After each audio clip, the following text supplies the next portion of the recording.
Hi, this is Kent, and welcome to another session of Deepening, our spiritual toolbox.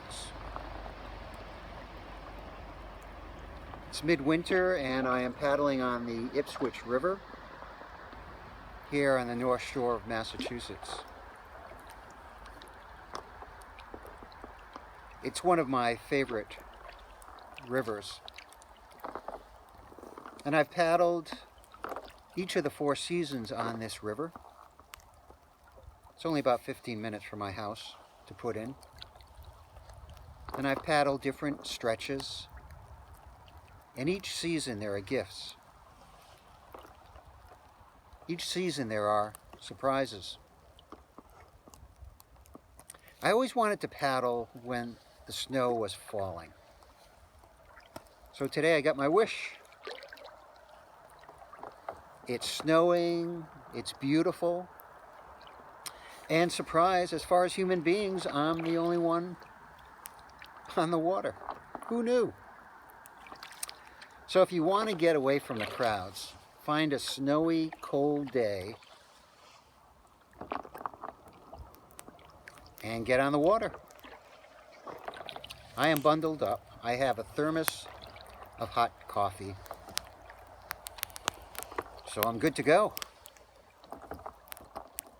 I think for me too, I know for me, it's a way of managing myself during this pandemic. I have to be outdoors. The days are darker, even though they're getting a little more light as the winter progresses, but still the days are relatively dark. And the pandemic has so much uncertainty as to when the vaccine will be rolled out and when we can get to the other side, and we will. But in the meantime, we're waiting. And I don't know about you, but it's hard for me to wait. So to manage myself, my emotions, my mental health, my spiritual health, my physical health, I get outdoors as much as I can, and I think that's good for all of us to stay active. Each in different ways, each according to our ability. But I think there's something renewing and sustaining about being in the outdoors. It's about breathing in and breathing out deeply, intentionally. It's about looking around and reminding ourselves there's more to the world than just me and you. We're part of the beauty of creation. John Muir, the founder of the Sierra Club and who helped Yosemite become a national park, said, I go out into the wild, into the forest, to lose my mind and feed my soul. So I'm getting my soul fed, and I'm losing my mind a little bit. Yeah. You ever feel like you're losing your mind? But in a good way today. I'm setting aside my worries for a while, setting aside my uncertainties and anxiousness and my to-do lists, and I'm just kind of being. Now you may hear cars going by as I'm paddling. I had hoped to go upstream from where I put in, but there's more ice than I expected in this stretch of the water. So not being an ice-breaking ship, I have a more limited area to paddle, but it's still good. It's all good. It's beautiful. I tried breaking through the ice. Got about 25 feet and then I recognize that I might be stuck in the ice, so I kind of paddle backwards, and now I'm in the free flowing water, and that's good. But upstream, and there wouldn't have been the sound of cars. So I've been thinking about sound that goes on around us. The sound of technology, the thoughts that jumble in our mind, what the Buddhists call the monkey brain. You know, like monkeys in the canopy going from branch to branch to branch. Our thoughts and worries and schemes go from branch to branch to branch, which can keep us from living in the now, in the present, to receive the gifts that are right here.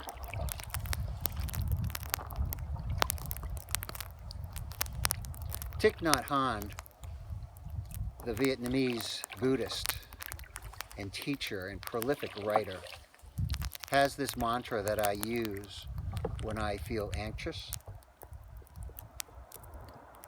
And I sometimes incorporate it into the rhythm of my paddle. And I say it in the quiet of my mind, and I'll just kind of speak it out loud. Breathing in, I calm my spirit.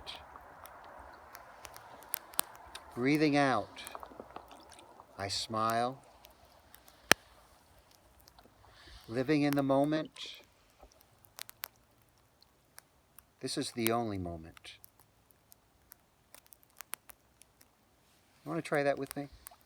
Breathing in, I calm my spirit. Take a deep breath in. Long exhale. Breathing out, I smile. You can let the corners of your mouth go up a little bit. I think during this pandemic, allowing ourselves to smile even a little bit just to ourselves is a good thing. Inhale, living in the moment. Exhale, this is the only moment. Breathing in, I calm my spirit.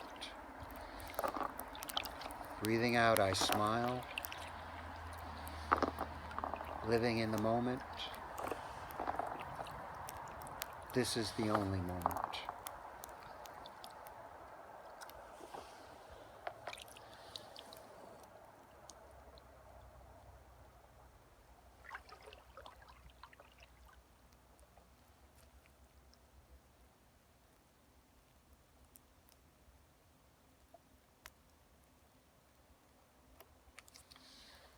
Thomas Keating, the Trappist monk and mystic, said silence is God's first language.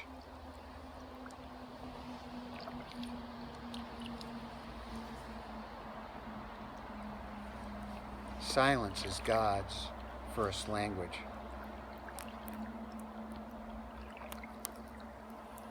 And then he went on to say that our words are but a distraction from that silence. And paradoxically, as we enter into silence, as we enter into the moment, wherever you are and whatever's going on,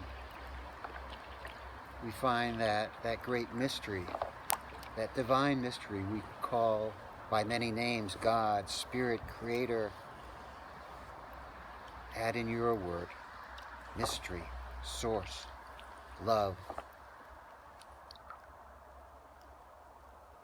That it is in the silence that the Creator of heaven and earth, you and me, and all that is, the snow, the water, and the silence is with us.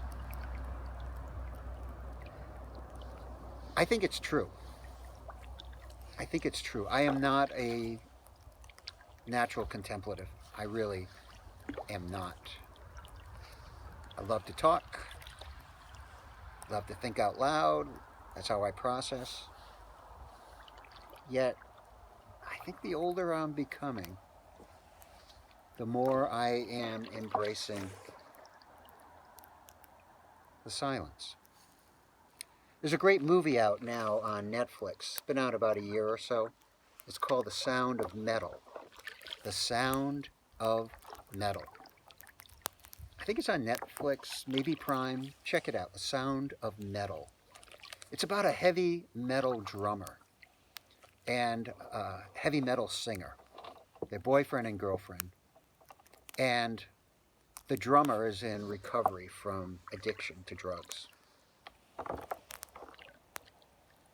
And each week they go from bar to bar, small venue to venue, and this lead singer, the woman, and this young guy put their heart and soul into their heavy metal. And then one day, the drummer, the young guy, wakes up, and he is completely deaf. He goes to a doctor, and they think it might be a virus. The fact that it was so sudden, and they can't really diagnose the cause of it. And so the movie is about how the silence, the enforced silence, the unwelcome silence,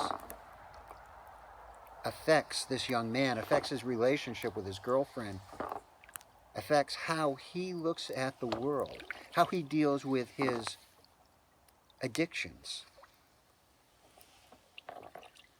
I won't say any more about the movie,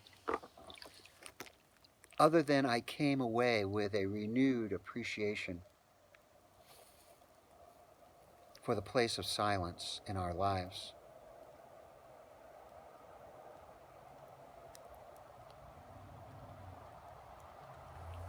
The world is full of distractions. Right now, that car goes by, breaking into my beautiful setting. That's part of life, right? The distractions, the sound in our heads, around us. But with practice, we can find ways and times of entering into silence and receiving the gift of what is.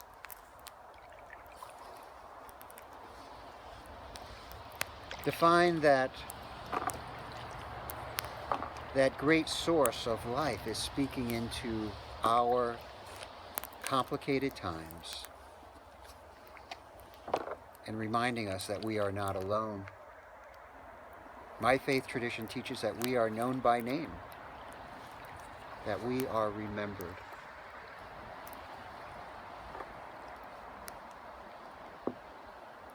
So, whatever's going on in your life, whatever challenges, whatever hopes and dreams you may have, I hope you'll find some time to just be quiet. And being quiet isn't rocket science. It takes just practice. Finding places to be quiet, like this river, and to find ways to open our hearts, minds, and imagination.